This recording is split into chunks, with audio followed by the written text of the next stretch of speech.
Welcome back to the channel, my friends. Warhammer Man Studios, I'm Warhammer Man, and today we're taking a look at the designing of Fulgrim. This video is sponsored by the Game Bunker. More on that later. Designing the Emperor's Children, Part 3, The Revelations of Fulgrim. Primarch of the Emperor's Children is a paragon of depravity and excess. He murdered one of his closest brothers in an act of grand betrayal, and led his legion into the embrace of the ruinous powers in an act of grand hubris. In recent times, he's been off doing his thing in the warp, but he is making his grand return to Realscape, and the galaxy just cannot even. So we spoke to the Warhammer Design Studio and found out how they remade a character whose only previous miniature came out in epic scale during the early 90s. Alright, so obviously Fulgrim, the Demon Primarch of the Emperor's Children. Definitely a little bit misleading to say that the only previous miniature came out in the 90s, as we basically had like a very similar miniature just sculpted and released in forge-rolled resin for Horus Heresy. But I definitely get what they're saying, and this is a massive glow up from the old school 90s Fulgrim. Absolutely beautiful miniature, awesome paint job. I cannot wait to get a hold of mine and paint one up. I am super excited for this and putting the Emperor's Children on the table. So Warcom, with such high expectations to live up to, not least because Fulgrim equals perfection, how did you approach the monster of the miniature? David says there was unique pressure for Fulgrim, and he was the last of the big four, and the sixth overall Primarch designed for Warhammer 40,000. We wanted to create a vision of the Primarch 10,000 years after the Horus Heresy, and Fulgrim has spent a lot of time in the warp.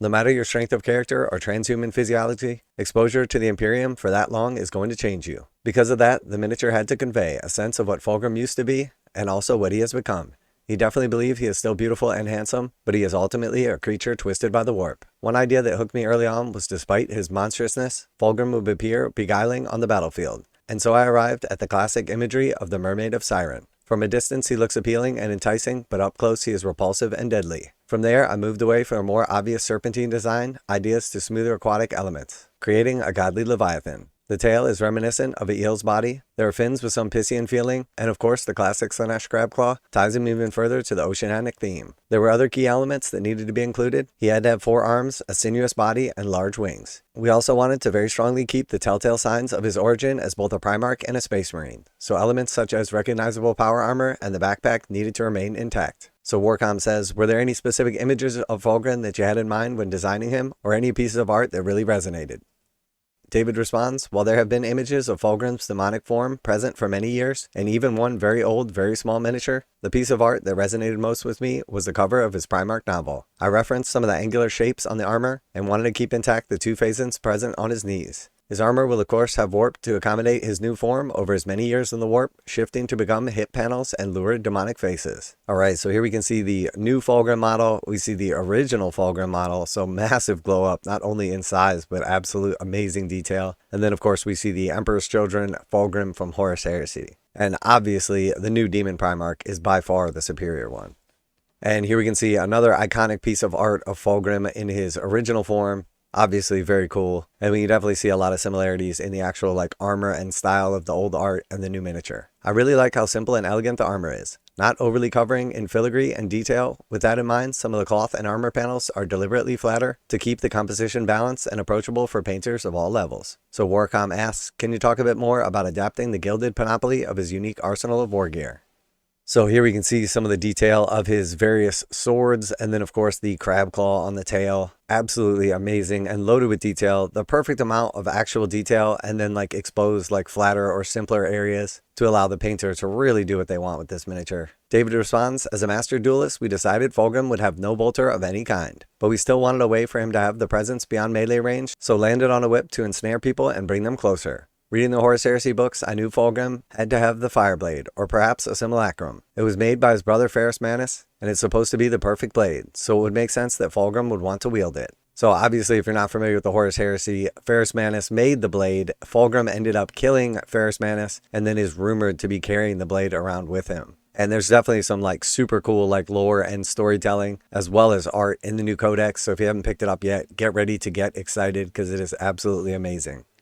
It might initially look too clean and too straight for a weapon wielded by the ultimate champion of Slaanesh, but it makes it stand apart. Much like the wing symbol of the Emperor on his shoulders, it remains untouched by the warp. The other sword is curved and twisted, a dark mirror of the Fireblade. Together they represent the duality of Fulgrim, the clash within that tormented him as he succumbed to chaos. The layered armor and cloth are designed to convey the access inherent in the Emperor's Children, but I wanted Fulgrim to feel more head to tail like a living weapon. Every element is sharp and is designed to be wielded against the enemy. If you foolishly tried to grapple this Leviathan, you'd end up torn to pieces. Now a quick word from today's sponsor, Game Bunker. Game Bunker carries a full range of Games Workshop products including miniatures, terrain, paint, tools, and more. Game Bunker offers 15% off MSRP for most Games Workshop products with the discount code WHMS. Receive free shipping in the continental United States on orders over $145. Online orders ship out within 24 hours. Game Bunker is a veteran-owned business. Use affiliate link below, enter discount code WHMS to save 15% on most items at checkout. For fast, friendly service with a discount on your favorite tabletop wargaming purchases, visit GameBunker.net and let them know that Warhammer Man sent you.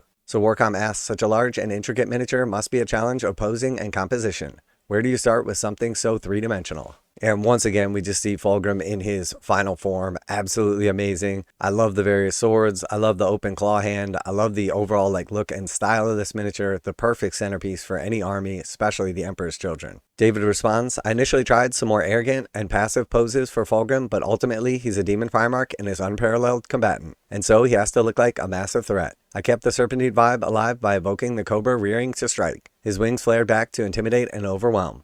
While sculpting this pose, I positioned Lionel Johnson as his opponent. This little face-off between the characters helped create context. I wanted to avoid perfect symmetry in the overall composition. Fulgrim believes he is the perfection embodied, but he is a corrupted being, so I wanted lots of things that were mirrored but not identically weighted. The swords are angled for balance, but not in the same hands. The whip is mirrored by the fabric on the other side. The overall profile is an S-shape, another nod to Slaanesh. So I really tried to consider every single angle. And I think he absolutely crushed it with this, and everything he's basically describing, he realized in the model and did a perfect job of.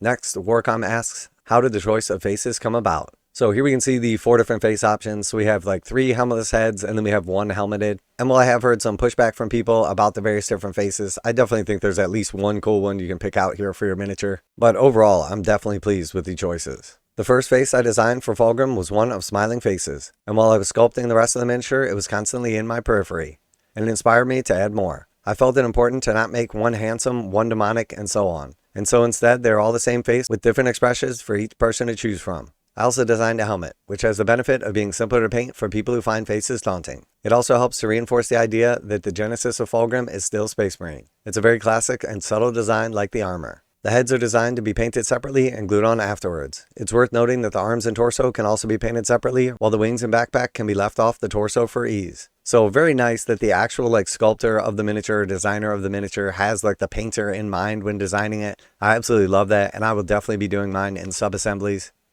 Warcom then asks, were there any specific details or elements that you especially enjoyed working on? And here we can see some of the absolutely amazing details, like the serpentine Slaanesh symbol kind of grafted into the flesh with the various piercings. We also see the absolutely amazing and clean look of the shoulder pad and the hair. And then of course the serpentine and aquatic tail with the various jewels embedded on it. Very, very cool.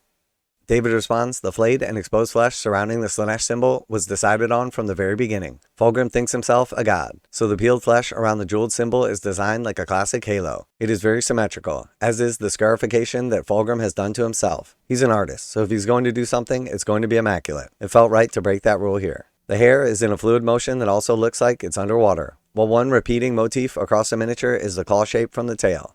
This repeats all across the miniature from the talons on the wings, the curves of the armor, one of his swords, the sway of cloth. If you look closely, you'll see it everywhere. Despite all those intricate details, you really want to be able to recognize the miniature as Fulgrim from a few meters away. So it's about balancing the intricate parts and the overall impression, the negative space and the details. I'm really excited for people to see this miniature in hand. There are so many things that just can't be conveyed in the photos. And I gotta completely agree. I absolutely love hearing the artist/designer's take on the miniature. This was a really cool article and just got me super excited to get a hold of Fulgrim and actually paint him. So Warcom wraps up by saying, thank you for your time, David. You can pre-order Fulgrim's Demon Primarch of Slaanesh on Saturday, alongside the rest of the Emperor's Children range and their new Codex. This month's issue of the White Dwarf also has an interview with David, the heavy metal painter, Anja, alongside the recipes she used to paint the Leviathan. So very cool. I will definitely be picking up Fulgrim and the new White Dwarf as it comes out. Let me know if you were excited to get a hold of Fulgrim, if you enjoyed the artist's take on the actual sculpting and designing of the miniature. Always like to hear back from you guys in the comments. And as always, special thanks to the Game Bunker for sponsoring the channel. Check out the link in the description to save 15% on most Games Workshop products with code WHMS at checkout. Warhammer Man Studios, I'm Warhammer Man, and I am even more excited than I was before. And I'm out of here.